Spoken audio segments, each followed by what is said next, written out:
What up, what up, what up? If you were looking at this face and listening to this voice, you were tuned in to the best kept secret in sports talk. I'm your friendly neighborhood smoker, and you are officially on the hot seat. What are we doing in the hot seat, you ask? Say it with me. We set somebody's ass on fire. This week again, we're bringing Florida State back to the hot seat, man. They just had a thrilling, exciting, and a surprising victory over the Louisville Cardinals down in Louisville this past Friday. So paying homage to the ghosts over my left and my right shoulder, man. Without any further ado, let's get to it. You come for the gospel. And I know you missed me, but I'm back. I took a week off, but I'm back, man. Ding, ding. Classes in session. So, yeah, man, let's talk about it. Let's dive right into it, man. Florida State beat Louisville. I think it was 35-31 in surprising fashion. Surprising is if you're a Florida State fan, you've been living under a rock.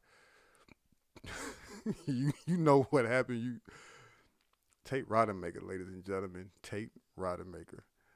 I I am literally still at a loss for words, but I got to find something to do this show, man. But shit, I did not see that coming. The moment Travis went down, the first thing that went through my mind was I feel bad for the kid. My heart went out to him because they say he's put in a lot of work and he has looked fabulous for the start of the season and just didn't want all his hard work to be in vain, hoping that it wasn't a long-term injury. And the early reports from at least some people I've spoken with is it's not anything serious. We know how Mike Norvell likes to keep the injuries close to his vest, so we'll find out what the prognosis is officially, hopefully, sometime early this week and what the turnaround time might be for that lower leg injury. But prayers go out to the kid, man. Um, I'm looking at the TV and I'm just thinking to myself, man, for the love of everything holy, send AJ Duffy out there. Cause it's still a winnable game. You still want to win a football game, and we'll figure out everything else after the game. And I'm just thinking to myself, there's no way in hell Tate Rodemaker gives Florida State a better chance to win than AJ Duffy. But in comes Tate Rodemaker. The first pass is a goddamn scud missile down on the sideline. Johnny Wilson, who will get it, who we'll talk about a little bit later. But it's out of bounds, of course. And I'm like, that was odd. Thinking they come out being conservative, they sent a rocket down the sideline trying to convert a first down, being aggressive, right? So I said, you know what?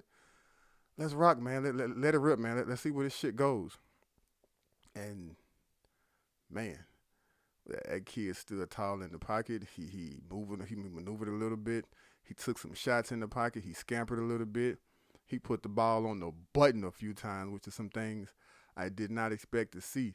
But man, after that interception, it ain't like I just put a lot of interceptions in my mental Rolodex. I've seen a lot of football over these years, and that's that's one of the worst interceptions I had ever seen in my life. And after seeing that pass, I'm thinking to myself, okay, this finna go down here really quickly, or we won't see him in the second half, or we probably won't see too much of him. And listen, that was Twitter was in a uproar.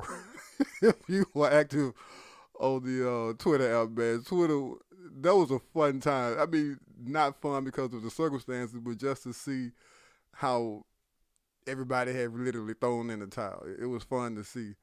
Um, so we're gonna go back a little bit. I was at the LSU game. I was at the LSU Florida State game. Great game, thrilling atmosphere. And I'm gonna tell y'all something. Being there real time, Florida. Hey, let me tell y'all something. The state show up and the state show out. Florida State filled up half of that Superdome. That was incredible to see. Florida State literally filled up half of that Superdome, and you heard Florida State every time you needed to hear Florida State. Um, but I had so many questions about this football team after that game. Um, that was some head scratching shit on both sides of the ball, and actually recorded last week, but my audio was really bad. But I'm just going to try to parlay some of the things that I said in that video to this one. So, one of my biggest questions was this a North Carolina game, right? So, year before last, UNC comes to town. Florida State beats another number 5 ranked team in the country, and it was more so of a fluke. The rest of the season proved that it was a fluke. And I'm wondering, was this a flukish kind of game, right? And the gameplay, like as the things are happening in real time, I'm seeing a football team that I don't recognize. I'm seeing some decisions being made that I haven't seen before. I'm seeing a football team I haven't seen before. The team was confident. They seem, and when I say the team, I mean the coaches and the players. The players were confident, and you can say the coaches were confident based off how they called the game. Florida State went in there not wanting to compete, but they wanted to win, and that was impressive to me.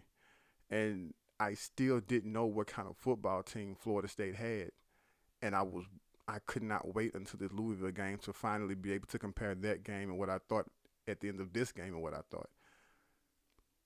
I tell y'all this. Florida State got some work, of course, right? This team is better than what I thought it was going to be. I don't want to say much better, but it's definitely better because I told y'all I say even 6 wins, but they're trending more towards the 8 direction than they would the 5-win direction, right? So I thought the capability or the possibility was there for them to win 8 games. Now I'm almost certain that that's the trajectory. One thing it's evident is I see Mike Norvell. Okay, so let me put it like this: these last 2 games, you're seeing Mike Norvell try to teach these kids how not to lose. You're seeing a more efficient team, a more crisp team, a more team that isn't mistake laden. You're seeing a more disciplined football team for the most part. Now you have to start the transition to teach this team on how to win. Teaching your team how not to lose and teaching your team how to win are not the same thing. This doesn't translate usually that quickly, and I'm hoping it does this season. But right now, you are seeing Florida State put themselves in position to not lose, and that is uber important because what that does is one thing that LSU game did was give Florida State some confidence because you want to buy into what the coach is selling, right? So I said last year, at the end of the season last season, Mike Norvell has a good grip on that team because after 0-4, they kept fighting. He did not lose that locker room. They kept fighting for each other. They kept fighting for Mike Norvell. They did not give up. So that wasn't going to be an issue of mine. What my worry was, there has to be some proof of concept, not just to recruits and to the fan base, but to the players. Okay, hey, you got us. We like you. You're a player's coach, but something gonna have to start shaking here. That's the type of game that truly has you buying into what Mike Norvell has been preaching. You are as good as you believe you are. You are as good as I'm telling you that you are, right? Now you have something to sell to the players to where it's a motivational piece and it's also a confidence booster. I think the opportunity in that game was to cement that. Even if there were any inklings of doubt that would have trickled into your mind after that game because Florida State did a lot of things to lose that game, unfortunately. But here we are in another position on the road, hostile environment, first conference game of the season. This is a statement. You finally got a statement win, but to make a statement on the season, this is it. They did that. So seeing how Mike Norvell is going to teach this team how to start winning, it's going to be interesting because one thing I've said before, and I've heard some other people I've talked to say this, not only is Mike Norvell trying to teach the team to stop losing, he has to teach himself how to stop losing. Mike Norvell does some head-scratching shit. He did some head-scratching shit in New Orleans. He did some head-scratching shit in Louisville this past Friday. And a lot of it's the little things, but sometimes the little things can blow up into big things, and there can be a snowball effect. So you look at the goal line play with Michael Pittman, right? You got Malik McClain, who's 6'4". You got Deuce Spann, who's 6'5". You got Johnny Wilson, who's 6'6". You threw it to the shortest person on the goddamn field. That was inexplicable and made no goddamn sense. Okay, great. You take that opportunity and you learn from it. When you throw fades, the 2 times you had opportunities to throw fades against Louisville, you threw it to a 6'4" receiver, touchdown. You threw it to a 6'7" receiver, touchdown. This is an example of Mike Norvell learning from his own mistakes. You have the issue of the toss. There's been a lot said about that toss to what's his name, Trayshawn Ward. Let's be clear about this. Number one, Trayshawn Ward should have caught the goddamn football. All right. Based off what I saw, he would have scored easily. That play had already worked with Lawrence Toafili early in that game. That's why they called it. I understand it, And again, Trayshawn Ward should have caught the damn football, but that's not the play to call it down there. And I'm not a big fan of those games. Those plays and goal line situations any goddamn way. And I've said Mike Norvell and Adam Fuller need to be better situationally, but that wasn't the time for that. So After the game, Mike Norvell says, he has to be smarter in those situations, right? Okay, great. He owned it. Not that he could hide from the shit, but he owned it. And, you want to see what he does moving forward. Friday against Louisville. And the commentating for that game was terrible, but you even heard Andre Ward say when you had the goal line situation, why are you being cute? Why did you decide to get down here and be cute? Because what you've been doing as it relates to running the ball is fucking working. Run the goddamn football. He gets down there. There's how was that? Riot Rector? I don't fucking know. That shit didn't work. You do an end around at the goal line. You do an end around at the goal line. With Michael Pittman, eventually you get it right. Eventually you get it right and you throw it to a receiver who is 6'7", and he bosses. Who was that? Was that what's that boy name who blew the goddamn Jacksonville State game? That's who it was, right? Okay, whatever his name is, not important. That was dicey because Johnny Wilson has had a history of dropping a few footballs here at Florida State, right? So you don't want that to have to be your bailout play. You probably want to go to that, probably the first down. And even that was a dicey play because, Johnny Wilson has dropped a few passes, even a touchdown or two at Florida State. So the opportunities you have to score, those are precious opportunities. You don't want to put them in the...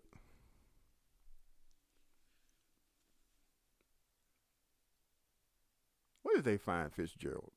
Like, where does he come from? I'm asking where he came from because I want to know if we can send him back. Like, you got one job, brother. One job. How can you be that bad at that one job? And you know what? While I'm speaking of Fitzgerald, here's the things I don't understand about Mike Norvell sometimes.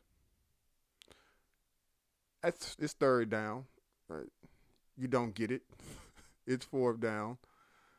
I'm thinking to myself, you have to go for it. You have to continue to be aggressive. You've been aggressive all game. And the reason why I say you want to continue to be aggressive is because at this juncture of the game, you don't want to put Fitzgerald out there because he has no confidence.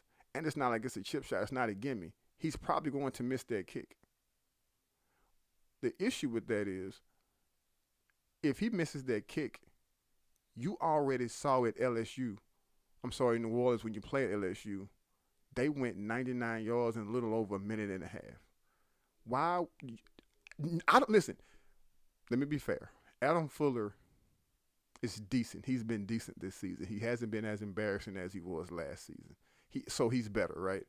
But I still don't trust him enough in that situation with another running quarterback when you just had a running quarterback blister your ass 2 weeks ago to put him in that situation. So why try Fitzgerald's ass out there with no confidence, knowing he's already missed one, and put your defense with that back against the wall in a precarious situation, much like you did, or much like they had against LSU. Be aggressive, go for it on fourth down. I just didn't understand giving Fitzgerald the ball at that point and letting him try to kick that field goal. Nobody in the stadium believed he was going to make it. Nobody watching believed he was going to make it, and he didn't. If you're going to be aggressive, be aggressive. It doesn't mean, because again, I just said I want you to be better situationally. So hindsight is always 20/20. I'm telling you real time, it was not a good idea to give Fitzgerald the goddamn ball. Nothing about it made sense. So like I said before, Mike Norvell is teaching his team how to stop losing. He's also learning how to stop losing on the fly himself. And hopefully these are the type of things that he'll learn from. Because I've been critical of him and the coaching staff in the past of catching on too late. I've been critical of them being more being more reactive than proactive. And, I understand in the flow of a game, I don't expect perfection. He's going to make calls I disagree with. He's probably forgotten more football than I've ever fucking seen. So, of course, he's better at his job than I am watching it. I'm just saying that some things are no-brainers. Leaving Fitzgerald on the sideline as much as you possibly can is a fucking no-brainer. Speaking of Adam Fuller, defense, man. As this first half went on, I'm thinking to myself, Florida State. This is even before the Jordan Travis interception. I'm thinking to myself, Florida State might be in a little bit of trouble because Satterfield just keeps eating his goddamn lunch, and trying to find the nicest way to say this. If Adam Fuller is better this season, that doesn't mean he's still a good defensive coordinator. The game plan I thought was solid for the most part, but here we are talking about being better situationally. Um, you continue to rush the ends when you have a quarterback who is one of the more elite quarterbacks in the country at being mobile and creating things with his legs. He's all you could define him as being electric. Edges weren't being set. There wasn't a QB spy on him as much as I would have liked to for it to been. That was just some head scratching things, and that's probably the issue a lot of Florida State fans have with Adam Fuller. He's decent. Well, fuck that. He was bad last week. He was bad the first 2 seasons, I think, so far. First 3 games this year, he's been decent. But who the hell wants decent? So I'm definitely not going to come down on him like a lot of people have. I've already been super critical of him any goddamn way, but I also want to be fair. He has been better, but he needs to be good. At the very least, be good at your goddamn job. Nobody's paying you to be decent. Nobody's paying you to be mediocre. Nobody's paying you to be average. He needs to do a better job, because a lot of times the kids were in place, meaning he had the right scheme in place a lot of times, but the game is 4 quarters. It's not 3 quarters. It's not 3.5 quarters. It's 4 quarters. He has a issue putting together 4 quarters of good schematic football. That I have no other way to say it. So everybody's improving. He needs to improve as well. If not, they need to move on from it at the end of the season, because I can't see Florida State taking the next step with him as a defense coordinator, at least not right now. Oh man, that goddamn depth. And the way I see things is, before I talk about depth, let me talk about these 2 things. LSU specifically, not so much with the Louisville game, but there were 2 issues I thought they were going to hinder Florida State after these first 3 games. One being missed tackles and the other being drops. You didn't see as many drops. I only think you probably saw 1 drop against the Louisville game, but they were littered everywhere in the LSU game. Drops are just as bad as penalties. They are drive killers. Catch the goddamn football. Shit, you're a wide receiver. What do you think you out there for? Get your hands on it, like John Madden said. Got to catch it. Catch the damn football. And I've always thought that missed tackles were for either bad angles or lack of aggression, and in some cases both. If you're not going to be aggressive, this is an aggressive sport. It's a physical sport. Florida State misses way too many goddamn tackles.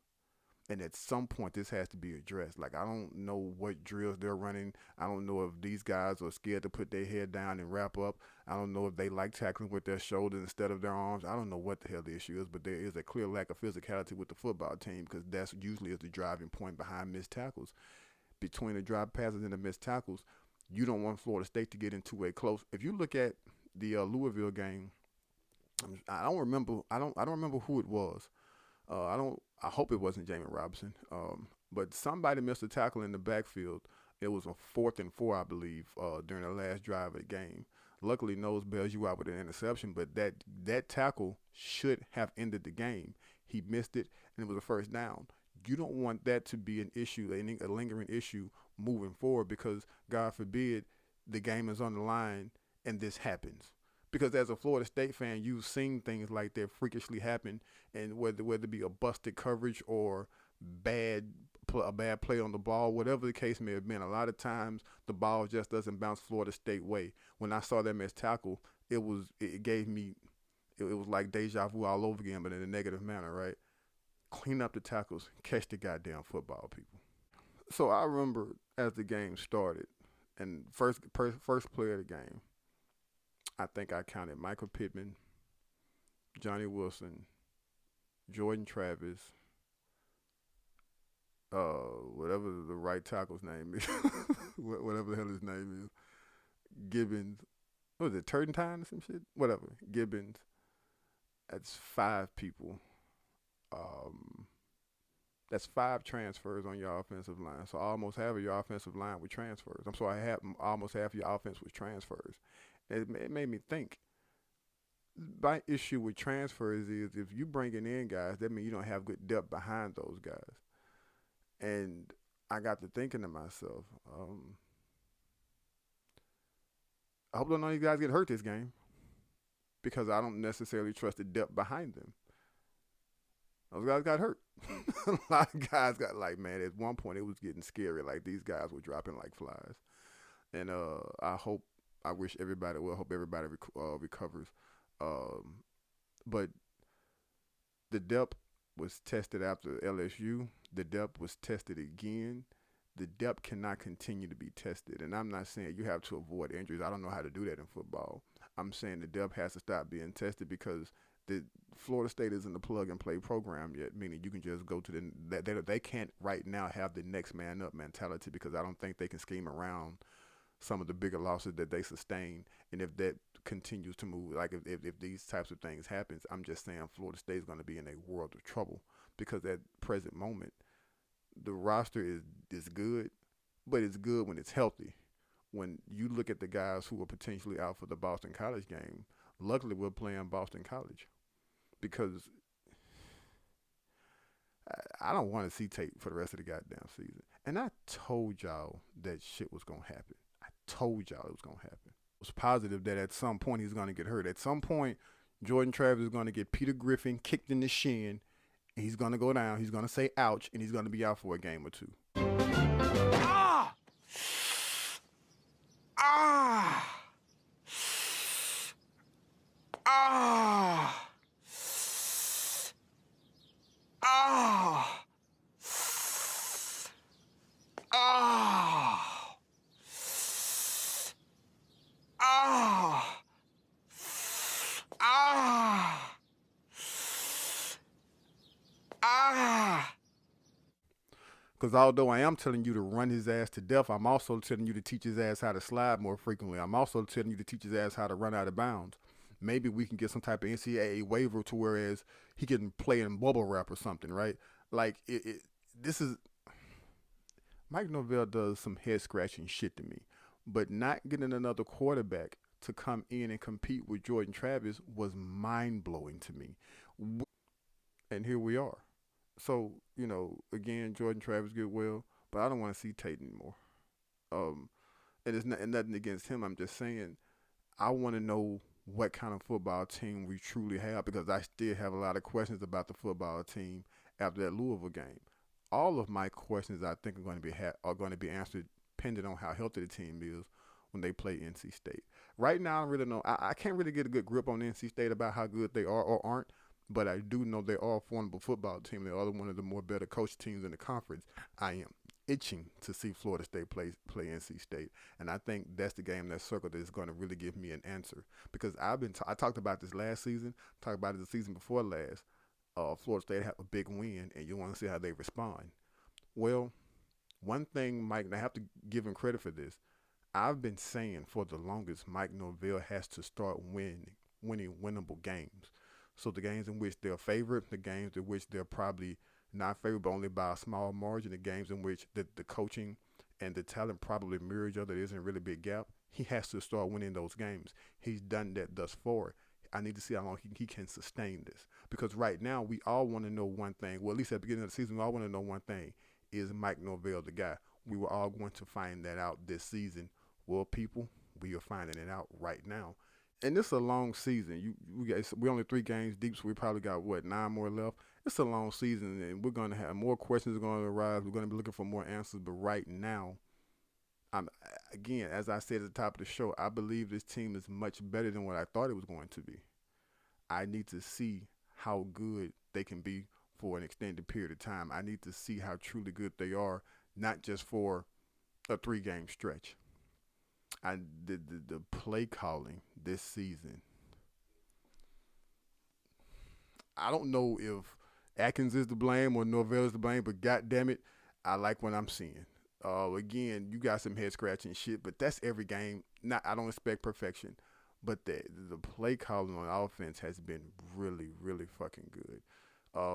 Jordan Travis has played much better. He's played better than I could have ever imagined. I've never seen him as poised and as in control as he's been at Florida State. And I think Mike Norvell was on to something by naming him the starter a long months ago, which I wasn't a fan of, but I think he wanted to give their kids some confidence, letting him know that this is your team. There's no need to look over your shoulder. Just lock in and lead. Person like myself wanted him to bring in another quarterback or two. So clearly, Mike Norvell knew what he was doing in relation to not bringing in another quarterback to compete with him and just letting him grow in that position as a starter and as a leader. Because right now, he's one of the top three quarterbacks in that conference right now. So, yeah, guys, like I said, really want to see this team play NC State. Really want to see what I really want to see how the team looks. Win or lose, I want to see how they look. And I think right now NC State is they probably have some questions themselves that they're looking for answers for. So it's going to be a tough 3 game stretch for Florida State, Wake Forest, Clemson, and NC State. And I think we'll get a lot of those answers then, but specifically and particularly that game. Listen, man, I cannot stress this to you all enough. If you press play on these videos, I appreciate you because I've said it before, time and time again. The most precious resource you have is your time. If you give me your time, I appreciate it. Hey, listen, you can check me out on Instagram at the Hot Seat 19. You can, of course, check me out on Twitter at the Hot Seat 19. It's all the time I'm giving you. It's all the time I got. Until next time, y'all be good.